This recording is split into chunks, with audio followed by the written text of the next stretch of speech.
Those are my power source. Tesh Durvasula is the CEO of Africa Data Centers, a company that has really made waves in the market. If we kick off with the key opportunities and benefits offered by data centers in Africa. At a macro level, Africa is one of the most fascinating continents around. At the end of this decade, you will have 1.3 to 1.4 billion people, with the majority, 350 to 400 million, between the age of 18 and 35. When you think about that group, I call it the restless youth of Africa. This restless youth don't want to do things the way their parents and grandparents did it. And so what they're looking for is a digital connectivity. They're looking for mobility. They're looking for AI. They're looking to do unbelievable things. The opportunity in Africa is being fueled by this group of Africans, and north, south, east, west, all countries are participating, and it's one of the most exciting places on the planet to be in the digital infrastructure. Are these still the bigger markets at the moment, or are you seeing some of the tier 2, tier 3 come up? They're all exciting because when you bring a data center into a marketplace with fiber, wireless, with tower, suddenly millions of people are connected to the digital economy. No matter what town or country you're in, people are on the bus, they're all looking down at their phone. They're in their cars, they're all looking. So Africans are getting connected. And the more connectivity we can provide them, the better place that they're going to have, both from an education perspective, a healthcare finance perspective, better way of life. One of the trends is a skill set shortage. Do you think that in Africa we also face a similar issue? Is there something that as a company we can be doing to encourage more people into this industry? Number one, right? The global challenge is people are still moving away from the other economies to the digital economy. That warehouse job is now turned into a logistics job with Amazon. That working a toll booth is now turned into a network operator. All of these jobs have to be transitioned, and people are doing that transition slowly across the planet. Africa, we need more schools that offer electrician, engineering skills, construction skills. So it's happening, but it's happening slowly. Number two, the capital has to come in. Now, you're seeing a lot of capital coming in from macro investors, DFCs, world banks, etc. But more of the infrastructure fund investors have to start coming in. Then that was going to bring more educated and talented in the area. It'll help grow all of these resources that we need.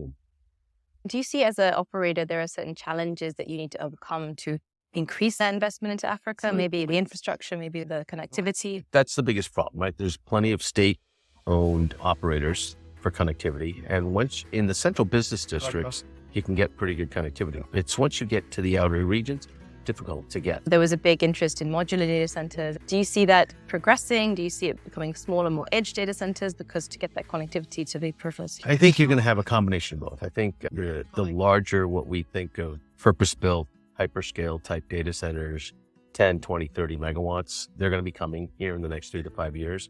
And you'll always need smaller co-location, edge, or cable landing facilities as well. If you look at all highly developed areas, North America, Western Europe, it all started with first network facilities, larger co-location facilities, big hyperscale computing centers.